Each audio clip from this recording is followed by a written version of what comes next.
نعم الأخت أسماء من السعودية. السلام عليكم. السلام عليكم. عليكم السلام ورحمة الله. يا شيخ لو سمحت أنا أعرف مصداقيتك وغيرتك على الإسلام. نعم. الله يعافيك تعطيني المجال. تفضلي. أبغى أوجه أول شيء سؤال للشيخ. تفضلي. أبغى أقول مين اللي قتل ناقة صالح؟ نعم.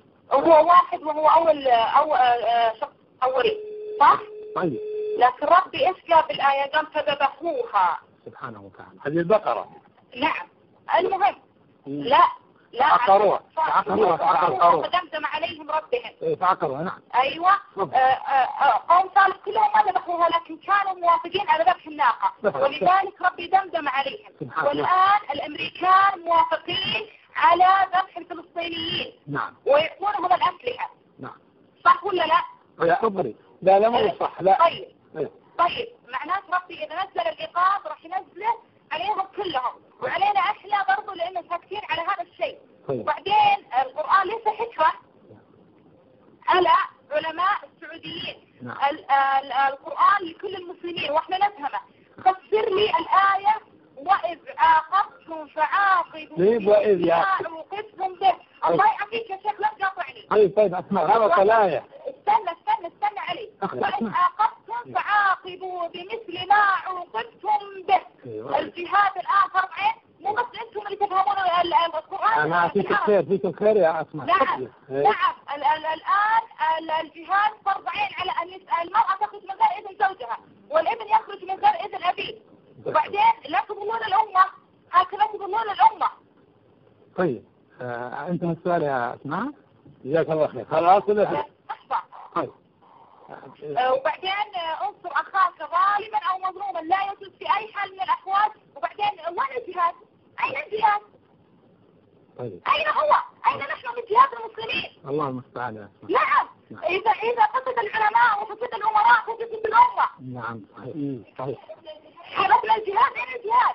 صحيح. الجهاد. طيب الآن نسمع يا أخت أسماء تعليق من فضيلة الشيخ. أول شيء نسأل الله عز وجل أن يبقي للأمة هذه القلوب الغيورة وأن يزيد للأمة من الغيورين والغيورات. وإن شاء الله نسمع تعليق من فضيلة الشيخ على ما تفضلت بذكره. وجزاك الله خير بارك الله فيك وأبشري بالخير فإن في الأمة خير كثير إن شاء الله وعلماؤنا بخير كثير يا أختي. الله يزيدنا وإياك غيره لله وفيه. قبل أختنا فوزية أختنا أسماء ذكرت قصة قوم صالح وقتل الناقة وأن الله أنا أقول الفرق الحقيقة بين أسماء وفوزية. الله هذه كلاهما يحتاج إلى جواب شرعي. جواب شرعي. الأخت فوزية نشكرها ويعني منفعلة زادها الله غير.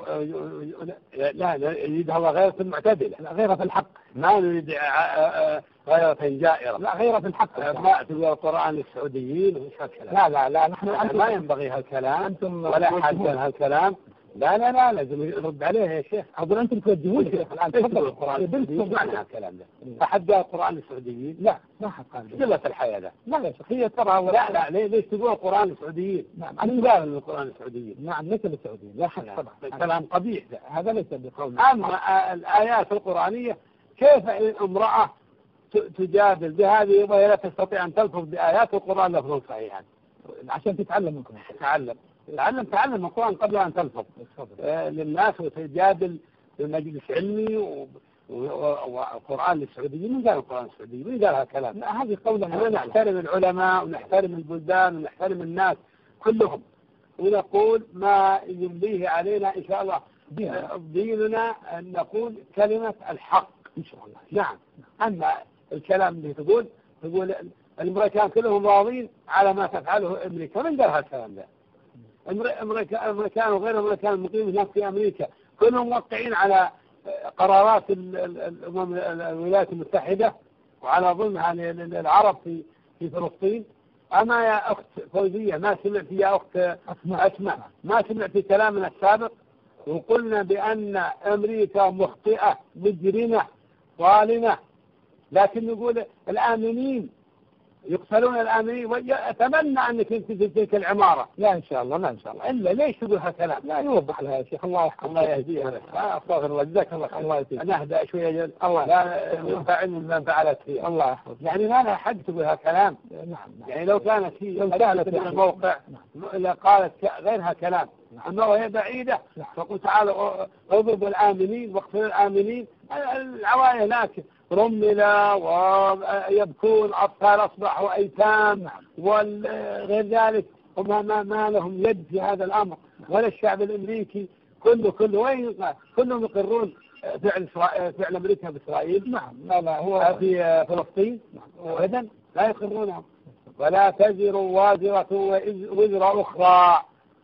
وأما قضية قوم صالح وقتلهم للناقة فهم متفقون. هي اللي قالت الجواب.